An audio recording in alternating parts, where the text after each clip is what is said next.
Halo co-friends, di sini ada soal mengenai sifat koligatif larutan. Di soal diketahui molalitas urea sama dengan molalitas Na2SO4 banyak 0,1 molal. Penurunan titik beku urea yaitu 0 derajat Celcius dari titik beku larutan.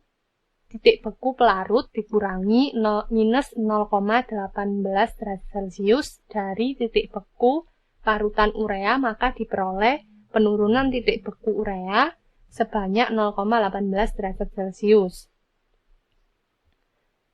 Lalu titik beku Na2SO4 sama dengan 0 derajat Celcius diperoleh dari titik beku pelarut kurangi minus 0,45 derajat Celcius diperoleh dari titik beku larutan Na2SO4.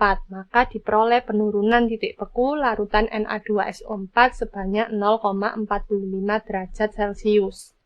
Yang ditanya adalah faktor Van Hoff dari larutan Na2SO4. Pertama kita tulis terlebih dahulu rumus dari penurunan titik beku. Penurunan titik beku urea sama dengan tetapan penurunan titik beku dikali molalitas urea. Sama halnya dengan penurunan titik beku Na2SO4. Namun, bedanya adalah jika penurunan titik beku Na2SO4 dikali faktor Van Hoff karena larutan Na2SO4 merupakan larutan elektrolit, sementara larutan urea merupakan larutan non-elektrolit. Nah, kedua ini dibandingkan. Penurunan titik beku larutan urea dibandingkan dengan penurunan titik beku larutan Na2SO4. Di mana Kf sama dengan Kf dan molalitas urea sama dengan molalitas Na2SO4, maka keduanya bisa dicoret sehingga diperoleh persamaan seperti ini. Lalu kita tinggal memasukkan nilai dari penurunan titik beku urea dan nilai dari penurunan titik beku Na2SO4. Nilai dari penurunan titik beku urea sebesar 0,18 derajat Celcius sama dengan 1 dibagi nilai dari penurunan titik beku Na2SO4 sebanyak 0,45 derajat Celcius sama dengan faktor Van Hoff.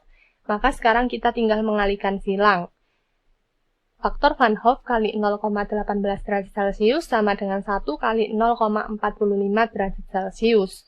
Maka faktor Van Hoff sama dengan 0,45 derajat Celcius dibagi 0,18 derajat Celcius. Di mana Celcius bisa dicoret dengan Celcius, maka hasilnya adalah 2,5. Jadi faktor Van Hoff larutan Na2SO4 tersebut adalah C, 2,5. Sampai jumpa di pertanyaan berikutnya.